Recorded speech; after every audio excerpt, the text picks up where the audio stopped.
Perhaps it's time I did a waffle as well. Out in this cool morning with the rain. It's just drizzling, but it's really pleasant.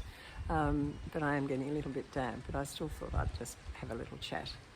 The summer is coming. It's, towards the end of November, towards the end of October now, and really normally it's pretty hot by now. We haven't really had very many hot days, but I know suddenly out of the blue it's coming. But I think we're having a few days of a little bit of rain. I'm actually rather feeling for my brother and sister-in-law, my youngest brother, my baby brother, who's having his 80th birthday party on Saturday for 80 people. We've chosen not to go. We're going to go to a quiet little family drinks tomorrow, which is his actual birthday.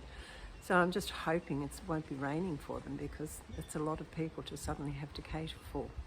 I don't think they've got a marquee organised. I know there's a big long veranda where they're going to have the party, but fingers crossed it'll be a good day. So I'm really enjoying this time, apart from being damp.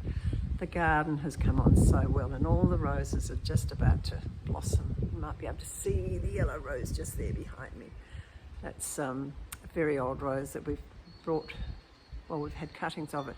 We went, I can't think of the date we went, but around 2000 we went to a property, and there was a very old house on it. We actually ended up taking it away because the builders told us that it was too old, too run down to be renovated. In retrospect, I think we should have spent that money because it was interesting. Anyway, we did build a new house, and it was lovely, and just loved it. It was all done in feng shui. And we had the most wonderful builders. Everything fell into place. It was just fabulous. Anyway, time changed and we had to leave. We didn't have to leave, but we decided it was time that we left the farm. But anyway, this yellow rose was there. It was a really old rose, really thick stems, and we took cuttings of it and we took it from place to place. And then before we came here, we actually lost it. We didn't, the last place we had, for some reason, I don't know, I lost it. I can't remember even what happened. But a friend of my daughter's, she had taken cuttings of it in the early days, right from Winterfold where we lived. So she gave me a cutting, and now that's that rose there. And it's the first to come out, and it's this lovely, I don't know what it is. It's probably just an ordinary yellow rose with a special name, but to us it's the old Winterfold rose. But the roses, they had a really hard pruning from my daughter this year, and it's paid dividends, and they're all coming out. And everything's just grown, which is just lovely. Really look around, and when we came here, it was all palm trees, box hedges, and yuccas. Not my favourite things. So none of it lasted very long. And it's sort of more, I suppose, English country garden type with Australian natives thrown in as well. And I'm just so happy with the way it's developed in 5.5 years. Well, I suppose 5 years since we actually started planting.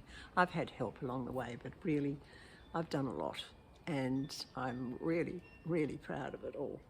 But yeah, to look around now and see it all, it's fantastic. And of course this little bit of rain, although it's not so good for my brother's party, it's really lovely for the garden, so we're lucky. And because it's my brother's birthday, we're also having my eldest, who's my son, and his partner, who we haven't met yet, coming across from Perth, and my nephew coming from Sydney, because my brother is their godfather. So we're going to have a lovely, happy family weekend as well, so I'm looking forward to that. So it'll be good, and I am actually pleased that we're not going to the big party. It's a little bit difficult when I'm restricted to the walker and lots of people, and not really quite so easy. Anyway, that's all right. We're going to a quiet little one tomorrow night with my other younger brother, who's very deaf. He doesn't enjoy being with lots of people. So that's that. I've been to the pool this morning. I've started going once a week to do my exercises in the warm water. So I've done that for nearly an hour this morning, so I'm really pleased about that. And I've come home and thought, well, I just need to do some chatting and reading some poetry. As I say, the poetry has been a bit slow, but I'm really getting back into it and thinking about words that I want to say, and just uncovering a little bit more, really. But it was interesting.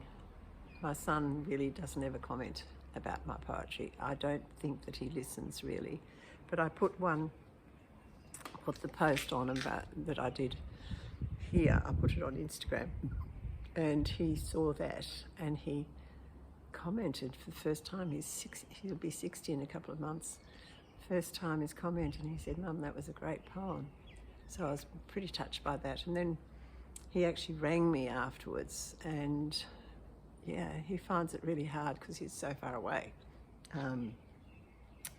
But I think when he's here, then he worries about leaving us. So conversations are often a bit stilted. So to have this open conversation about me saying that it's okay to be vulnerable, him listening, yeah, it's only when we're vulnerable that we can actually open up, I think. Anyway, that's probably enough rambling today. I've got little Benny sitting here looking up at me thinking, what on earth are you talking about? And Errol's at woodwork, and I'm going inside now to put some warmer clothes on because I'm really not very warm. But it's actually sort of quite nice. It fits in with my poem about the gentle morning, because it is a gentle morning with this little sprinkling of rain. All right, take care everyone. Bless you all, love you all, and just look after yourselves, won't you, in this trying world that we've got. Find all the good bits, because there are lots of good bits. Bye.